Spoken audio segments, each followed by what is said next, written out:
Hello and welcome to my life as a reseller vlog! This video is going to be all about my actual life as a reseller. So you're going to follow me through the week to see what I actually do and what being a reseller is actually like. Yes, it's going to be all the nitty-gritty, down from the bookkeeping, the ordering things, taking photos, listing stuff, everything. So I hope this is interesting for you. I've had a couple of people ask for this kind of video, so let me know what you think and follow along. Today is Sunday, July the 16th, and normally I don't work on the weekends, but this week my husband is working, so that's what I'm going to do. I'm going to work today, and I'm going to take off tomorrow, which is Monday, other than, shipping packages possibly. I'm planning on working Tuesday through Friday. So come along with me on this reselling adventure. First order of business is I bought this Slugterra toy contraption thing a couple of weeks ago, and I didn't have the batteries and went on vacation, forgot to do it, put it up. So I'm going to go ahead and order these. Unfortunately, they're button batteries. The cheapest place that I get them is Amazon. Dollar Tree sometimes has the button batteries, but that's always hit and miss on if they're going to be in stock, so I'm just going to go ahead and order them from Amazon.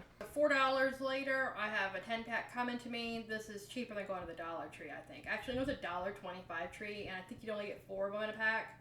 So, pretty good deal on these, and I'm sure I'll have some of these stupid button batteries I don't need again. So yeah, button batteries are kind of the bane of my existence for reselling. I try to keep a small stock of the most popular ones, because of incidents like this. Now, my policy is typically I want to only touch something once. So usually what I would do is once I discover that this, needed batteries, I didn't have the batteries, I'd normally just go ahead and order them right then and then. I'd go ahead and test it and list it. But like I said, I got that like the week before we went on vacation, so it kind of got pushed to the side. But that's a good rule of thumb. I know a lot of people talk about like a death pile or a problem pile, and the way to get around that is to touch it once, and that's it. And that prevents you from having a bunch of troubles later on. Like, you don't want to have a bunch of problem children in your class. One problem child is enough. That really is going to make your life easier if you start instituting that policy yourself also. Okay, so the next thing is I had this camcorder that I had to delist because it broke. And I need to see if it's worth selling these other parts for parts. I've already determined that the camcorder itself is trash. I've trashed that out. It's not worth selling for parts, but I'm not sure about the charger, this adapter piece, and a few other parts, so I'm going to go ahead and look that up. Okay, so good news.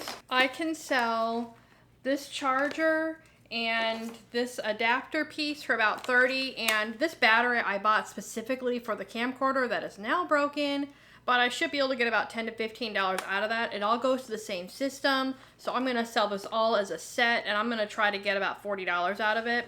I also have this case that went to it. I don't really see any just cases sold, but I also don't really see any listed that are like this. So I'm going to put 10 or 15 on this. Hopefully I'll get some of my money back out of it. I had that camcorder listed, I think, for $70. And someone was going to come pick it up, and I hadn't touched it in a while, so I wanted to make sure it worked still, because, vintage electronics are just kind of fickly sometimes. So anyways, I went to go turn it back on. It started making some really weird sounds, and I didn't want him to put he said he was going to put his videotapes from Disney World in it. And, as a Disney fan myself, obviously, I don't want him to lose his precious, footage. So that's why I wanted to retest it again. And, I'm really glad I did, because I would have felt horrible if something would have happened because of that camcorder. Anyway, so here we are. Just selling it for parts. It is what it is. Sometimes that's just how it goes. Okay, so this is what we're going to be working on today. I've got this basket of stuff. I've already listed this actually, so he needs to get put away. But the rest of this stuff, some of the stuff you might have seen in my last thrift vlog that I did. And I've got a rug down here that used to be in my daughter's room. I'm going to list that for a local pickup. I've got this pile of stuff that I still need to process from that last thrift vlog. Yeah, let's go ahead and get started. So this is my not so fancy setup right now, as you can see. So Let me turn on all the lights so you can see how I normally work. Okay, that made it a bit brighter in here. I'm not really gonna be able to show you, but I've got can lights in the ceiling and then the fan. And then I've got these two very fancy, as you can see, gooseneck lamps. Just whatever. I've got these both at yard sales. This is like an IKEA one that I got at a yard sale. And this is a Mickey Mouse one, perfect for my room in here. But anyway, so this is my just setup. You don't need anything fancy. I've got white liner for like your drawers down here right now. So I just want to really stress this. You do not need anything fancy to resell. Your camera, the camera on your phone is good enough. A white background is always best, but use whatever you got. You can use Photo Room now to take out the background on things. So you don't even need a white background or a fancy background or a clean house if you can remove the background. Just do the best you can. And a lot of people do like to have the light box to have their setup, but this 2-light system does a pretty good job of lighting. If I had a third light up there, that'd be even better. But that little setup there's a little small, so I don't have one. In the past, I have used a ring light, and that works fantastic. I don't have that anymore. That was one of those Black Friday Walmart purchases. I think I got it for $15. Anyways, yeah, use what you have. There's so much technology out there right now, so many apps that you don't really need to spend anything. Just use the phone that you're using right now and get started. Okay, little tip. If you are selling electronics of any kind, they will all have a serial number on them. It is extremely important that you capture the serial number in your listings, because if somebody tries to do a bait and switch on you, say something doesn't work, you want to know that that is your individual item. It is like the fingerprint of your item. They all have a different number. Extremely, extremely important. Okay, items that need to stay together, like this corded kit, I do put in a bag. And I try to reuse plastic bags as much as I can. You get them from the thrift store with stuff in them. Anytime you buy stuff from the regular store, like these little bags, they had some straw pumps in them, so they were clean. I'm gonna reuse those later on too. I try to recycle as much as I can. I think that's extremely important, so we're not wasting plastic and creating more waste. Obviously as long as it's clean. You don't want to give someone your dirty Ziploc. Okay, items that I'm done with. I have this giant flexible laundry hamper type thing, and so I'll just throw those items in there, and when I am done listing for the day, and the purpose is I'm supposed to put this away at the end of the day. That normally doesn't happen. Normally after a couple of days I get around to putting those items away, or when I go pack up I'll take a few items into the garage where I keep my stuff at a time.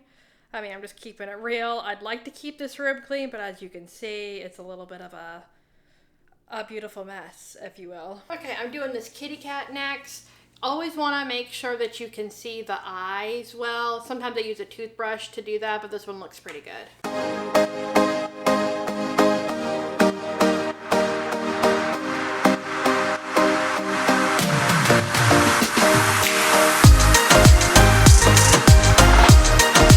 You always want to measure your flush, or anything really. I show measurements on pretty much everything, because people sometimes have different expectations of what things look like, or they'll think things are going to be bigger or smaller than they actually are. So, and also that keeps you from having to pull something back out later on. If you've already got the measurements and the photos, there's photographic evidence, and it's not just mystery numbers in the air, or that you possibly transposed numbers or did something wrong. Photo evidence is the best. To pretend that you're Jack A. Childs and just do your best to get anything out. Like if someone can make an in-ad claim or accuse you of something, basically, you want to get that up front. So size is one of those things. I don't want someone to think this is a, let's say, a 12-inch plush when it's really like 6 or 7 inches. One time I had this guy buy this small like jet or airplane, and it was listed under action figure, so duh, because it's an action figure, piece. And he got it and said that it was too small, that it was not actually an action figure because it could not fit his giant 12-inch G.I. Joes. I did have the size in my photo, so he couldn't say he didn't know. Always take measurements. And I'm doing all sides, you know, top, bottom, up, down, every which way, every which angle.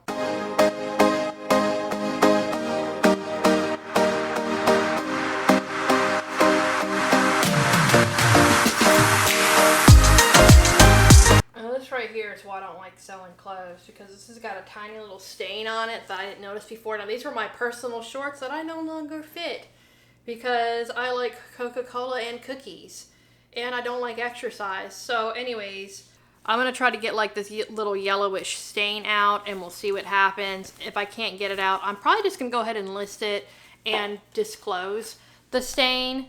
Yeah, so I'm going to have to take care of that in just a second. So I'm going to put that to the side for right now. And these were another personal item. They're just too short for me. Like, I'm personally not into the butt cheek look, and that's just how they look on me. I mean, kudos to those of you that are comfortable with that. It just ain't me. So, I got these at a thrift store. So I'm out nothing. And then same thing with the measurements on clothing. I always measure across for like the waist.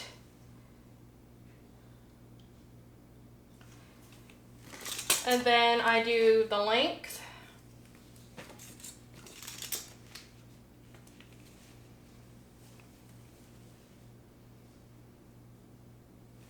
And then the inseam.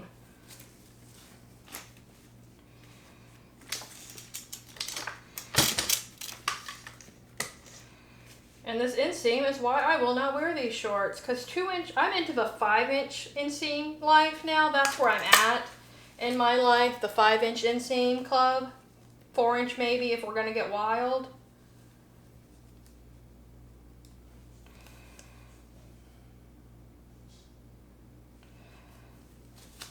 Always take a picture of the brand tag, the size tag, and the fabric content.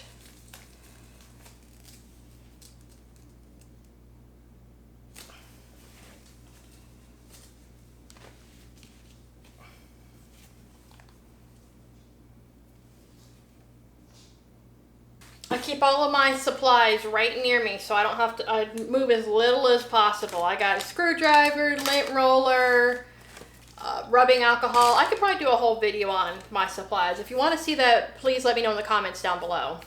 Now things like fabric, I like to do close-up photos on them so the buyer can see the texture of the fabric really well. And then if there is a flaw, I do a close-up photo so when I am listing the item, I know to write that in the description. So for example, this one has a broken zipper, and that's just not something I'm willing to fix. I don't have that kind of skill, and I don't want to spend the money to have like a seamstress or to take it to the dry cleaner and have them fix it. So I'm just going to sell it as is, and we'll see what happens. Okay, so I finished what was in my pre-prep ready to be listed pile, and I have some things from our Goodwill trip that I have not logged in yet. So I'm just going to tell you briefly. If you want to see a full video again on this, please let me know in the comments. But here's how I log stuff in. I basically take the total on my receipt. So this one is $21.96. And in my spreadsheet here, I have basically like a running list. I have one whole sheet that's dedicated to my inventory, so logging in my inventory. So the items that I have is this Magic Mixie, and I paid $2 for this item. Now when I'm entering these things, like technically it does say $1.99. I'm not gonna type in $1.99 and then figure out the tax on that to make it, let's say, $2.14 or whatever it is. I'm just going to go ahead and enter in round numbers, and on the bigger items, I will add $1 or $2, and we'll figure out the tax in the end. It sounds kind of wonky, but this is what works for me, and it all comes out in the end. I'm going to do each item individually and look up comps as I'm doing this. Now, the reason I do that is that way I'm only typing the item's name in there one time. Okay, so I have the Magic Mixie. I'm going to copy that text from that cell. Anyway, so then I'm going to go into eBay. I'm going to search my comps, come up with my price, and create my draft all in one. So after I finish taking pictures of this item is ready to be listed. Again, if you want to see that entire process, I can make a whole video on that. Please let me know in the comments down below. Yes, I'm saying that a lot because I want to make videos that you want to see and what you need to know. So please let me know. Okay, something else that I do while I am running my comps and I have the item in my hand, if I have not taken photos of it yet, is in my draft, in my description, if I notice a flaw, I will go ahead and put that into that description immediately. That way I don't forget. For example, this backpack has the name of the little boy that owned this before, or maybe not little boy, maybe big boy, I don't know. Anyway, so I'm gonna go ahead and put that description, name written on the inside, just in case I forget. I mean, I'm gonna take a picture of it, but you know, better safe than sorry.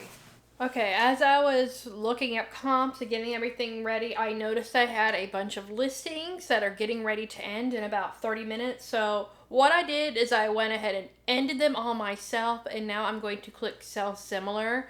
And the reason I do this is it makes it refreshed. If you need more information about that, go back and watch my video on how to increase eBay sales, and I go into more detail on there about why I do this. But yeah, I do this in batches of 25 or more, so I had 50 that need to be refreshed. And what I do is I sort them from lowest to highest on price, and I change the price a dollar down, and then add best offer for anything that's $10 and up if it doesn't have it already. Okay, here is an important note about anything that looks like it's supposed to light up. Have it light up in the pictures. So this little demon looking thing, I'm gonna press the button and really quickly take the picture so you can see that her jewel does light up. And hopefully that'll differentiate my listing from all the other ones that are up there. There's not that many right now. Oh my gosh, this is annoying. But it helps to prove to the buyer that yours does work.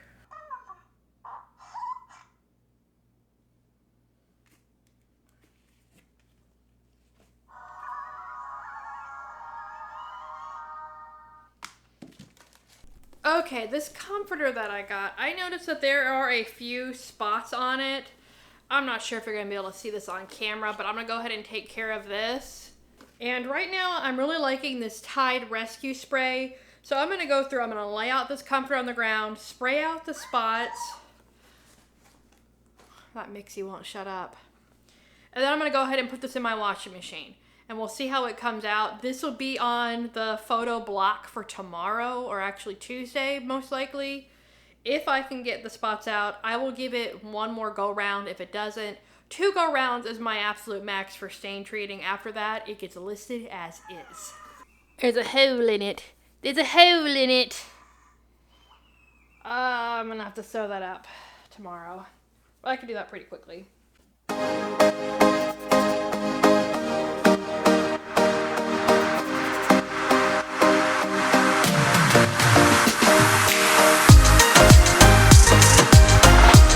Look, I couldn't find the brand tag when I was in the store, but here it is. It's Canon. So I'm going to see if I can find any comps while I'm at it. I was able to find one that had sold brand new in the bag for $110. It did not have a good description. I was looking for Canon Comforter Pastel. I thought that was as vague as I could get. Nothing came up really. But they had no descriptors basically. So I just searched for the brand. A ton of the DJ Tanner Full House Comforters came up. Those are a definite bolo if you ever see it. Also the comforter from Home Alone. I'll pop up those sold prices here. Anyways, keep on the lookout for those. Man, I would love to find one of those blankets. Anyways, I'm still gonna try, I think for about $100. When that comes out of the wash, I'll see how it looks and then I'll decide after that. So we'll talk about that on Tuesday. Gonna go ahead and stain treat these shorts while I'm at it and throw it in the wash with the comforter. And the chances of this stain coming out are pretty slim to none because I'm certain it's been washed and dried and it's probably set. And I'm sure at some point in time I tried to get that stain out. So here we are again. Okay, so I have 12 items that I've taken pictures of already. My goal right now is to do 15 a day on days that I do list. So my next plan of attack is to do this yarn. Now, so what I'm gonna go ahead and do today is separate them out by color, and I'm going to bag them up into, yes, these fancy grocery bags. Now, these aren't gonna go to the customer, this is just temporary, because when I do ship these out, they're just gonna go on a poly mailer. So this is just temporary to, you know, keep them separated.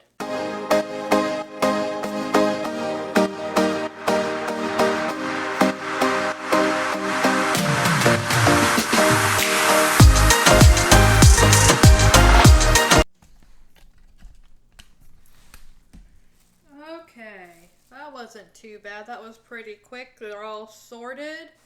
So what I'm gonna do is I'm gonna pick out 3 out of this pile, and we'll work on the rest of this tomorrow. I think I'm gonna do some of the singles today. Oh, I've got this one. Actually, you know what? I'm gonna do all of these.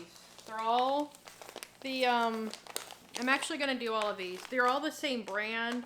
So when I'm listing them, they'll be easy because I'm just going to click sell similar, change the color, and go from there. It'll be really quick. So let me show you how I'm going to do this yarn. All of this yarn has the price written on it in red ink. I've tried using the rubbing alcohol to see if it'll come off, but this is just paper, so it's really not going to do anything. It's not really a glossy paper. So I'm going to use my handy dandy black Sharpie, and it's going to scribble it out. Okay, so for taking pictures of yarn, just like kind of like anything else, you're taking angles of all sides, and I do want to make sure you can see the colors, front, back. Package condition is going to may or may not be important. It's not going to be important for most people on this. They're just going to want to use it to finish their project. Okay. But here's what's important down here is the lot numbers for the die lot numbers. So I'm going to make sure I'm going to take a picture of that. And also, very important, this one is probably used. You can see it's a little bit thinner. It fits a little loosey-goosey on there. This looks a little dirty, but it does not look like a full skein. We went over this. Can't use this line again. So what I'm going to do is put it on my handy dandy scale. So we are going to show the weight in the photos.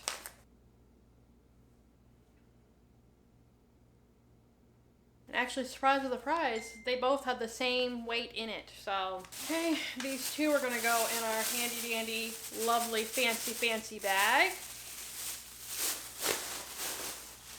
Because that's a set. Then I'm just going to do these other 2 real quick.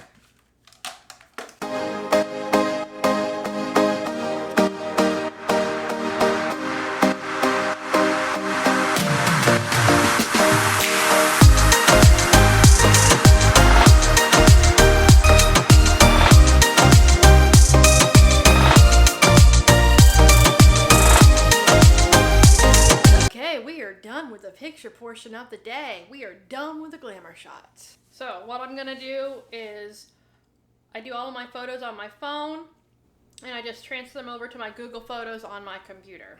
All right, we're gonna just go ahead and wait for that to download. Here's how I list my items. Because I have the drafts already, basically what I do is I start off at the top, click my first draft that's ready, get those photos, and then I really don't add a whole lot of description. What I do is I have custom templates that I use, and they just have very simple descriptions like very good to excellent condition, see pictures for details and measurements. I keep it simple. I don't want to add anything extra. People don't read descriptions anyways, so basically when I'm listing, it's so quick to do it.